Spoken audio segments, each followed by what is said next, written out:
I'm mixed on this one. I'm mixed. I don't want to be, but I am. 8:04, good morning. Great to have you here on KCMO Talk Radio, 95.7 FM. You can stream us this morning, as always, on the KCMO Talk Radio app. So yesterday, there was a 3-hour meeting that took place within the Finance, Governance, and Public Safety Committee in Kansas City. And they're considering the ban of certain alcoholic containers in certain parts of Kansas City. So I want to play this from Fox 4. Jonathan Ketz had the story last night. And then I want to hear from you at 913-408-7957. And I'll explain why I'm torn on this one. Introduced an ordinance that would ban. Let me start this over. Eastside Councilwoman Melissa Robinson and Mayor Quentin Lucas introduced an ordinance that would ban stores from selling half pints, nips, minis, and airplane bottles of hard liquor. The ordinance would also ban malt beverages and beer sold in 40-ounce containers in certain areas. So, where are they? Prospect Avenue, the Central Business District, Midtown and Blue Ridge corridors, along with Independence Avenue. One person upset with this ordinance is Mike's Wine and Spirits owner, Patrick Dewan. Items like Boulevard Space Camper, IPA, would be banned from us selling in our Westport store.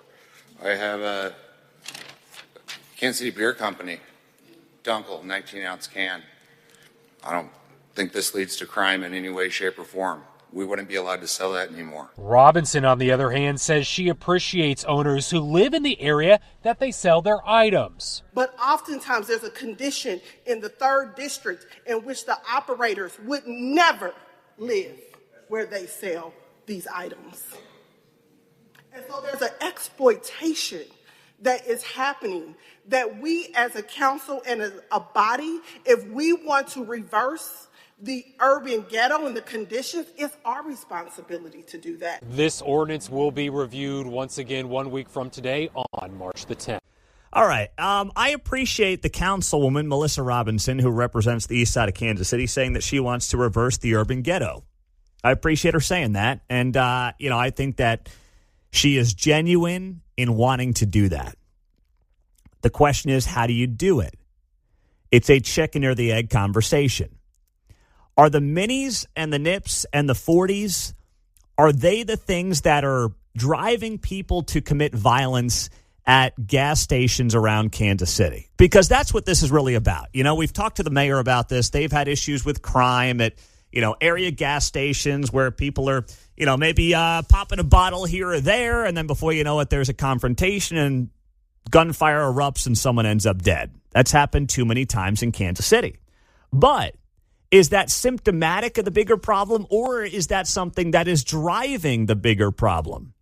Is the alcohol just coming on the back end of what is, in her words, the urban ghetto?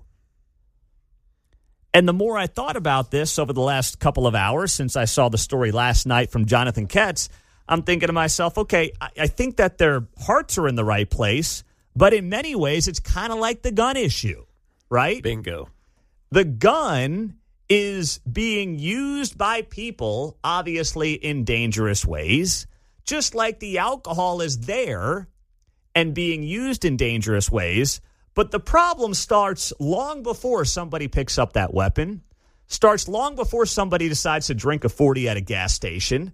And they're so focused on the back end and not looking at the front end and wondering how we get to this place in the first place, John. It's kind of weird in Grandview. It's like, is this a liquor store with gas pumps or a gas station selling liquor? I went into one by my house looking for a quart of oil. I could get a quart of anything else but oil. That's ridiculous. So I think there needs to be some suggestions there about how late they might operate to curtail the loitering that leads to it. So are you a liquor store with gas pumps or a gas station? That is such a good point, and I'm glad you brought that up because that's where I would want to go first. You don't want guys loitering at 1 a.m, popping these 40s and doing their whole thing at, midnight, 1, 2 o'clock. Like that is where I would start because that guy out of Westport, he's got a good point. Hey, this 20 ounce of a Boulevard wheat or Space Camper, which is a great beer, this ain't hurting anybody. Now, here's the thing. I'd like to know what that guy thinks about guns because I'm sure a lot of these people in certain parts of Kansas City are like, ban the guns, but don't ban my booze. You can't have it both ways. either you think that these inanimate objects ultimately are the things that cause people to commit crimes, or you think there are societal issues that drive people to then use these weapons or drink and then go out there and commit crimes. It's interesting, too, when we get into the container size. I like Dunkel, but I don't think I'd ever buy the 19-ounce can. I'd buy a six-pack, or I'd buy the draw. I think there's one intention when you get the big size there, if you will. Supersize me, Doc. I'm trying to think about when I've ever bought those things. Like I don't know. Foster's came in the big can and that kind of stuff, Yeah, I think I bought a 40 once when I was 21, and I was like, it was the most disgusting thing I've ever drank in my life. Well, the 12-ounce gets to room temp soon enough for me, so I could. It was a thing in college, and I was like, bingo. Why do people, this malt liquor is disgusting. I wish I could remember the brand. I mean, it was cheap, I guess. That was the point. Oh, Mickey's was good. I don't know if it was Schlitz malt liquor. I don't know what it was. Anyway, I tried to forget it. Oh, Malt Duck was a classic, too. The grape and the apple. Oh, gosh. Nonetheless, it's like, okay, well, you can put it in a different size container and still sell it. Some of the ones that are made to get ripped, Yes. Right, I think are intentional. Exactly. On the text line, 913-408-7957. Pete, what? No 40s? Some might call that racist. Well, there is an element to that, too. But here's the thing. I will give credit to Melissa Johnson and Quentin Lucas. Melissa Robinson, and Quentin Lucas. And I will say that to their credit, they don't care right now that this may be perceived as being focused on the urban core. When you look at where this ban could end up happening in Kansas City, let's be honest. It is largely potentially going to happen in places around Kansas City that are majority minority. That's what they're looking at. So Quentin Lucas and Melissa Robinson, obviously two black representatives on the city council, they're not worried about that. But there is clearly a focus on communities in Kansas City for this potential ordinance. It's not passed yet. It may pass, that are hyper-focused in majority-minority communities. I always got to think about how I'm saying that, majority-minority. I don't want to say minority-majority. I've got to say majority-minority communities. So that's where they're focused on this. And I do think that they have a case to make in saying, you know what? Yeah, we got people loitering. To John's point, booze seems to be the main driver of revenue for a lot of these places. But the one thing I will criticize Melissa Robinson for there is when she says on the back end, well, I wish that the owners would live in these neighborhoods. I mean, how much can you control that? What is that ultimately about? I mean, how do you control, if you're a city council member, where business owners end up living in your town? I thought I inferred her to insist that they wouldn't live in the area while they were insisting they would sell at the same time. They wouldn't. They wouldn't want to live in those parts of Kansas City. Yeah, right. That's fair. Yeah. I mean, I understand that. Then, security should also be part of the conversation here as well. Well, again, your operating hours. Are you a liquor store with gas pumps or a gas station here? What do we got? Bingo. So if you're a gas station, maybe you shut off the liquor sales at midnight. If you're a liquor store, then you close when the liquor stores do. On the text line, Pete, this is government overreach. Why not limit single-serve cannabis products? What might be next? That's a good point. They may ultimately look at that as well. And how many people are going to be unfairly targeted and see massive declines in their revenues if they're doing it the right way in these parts of Kansas City?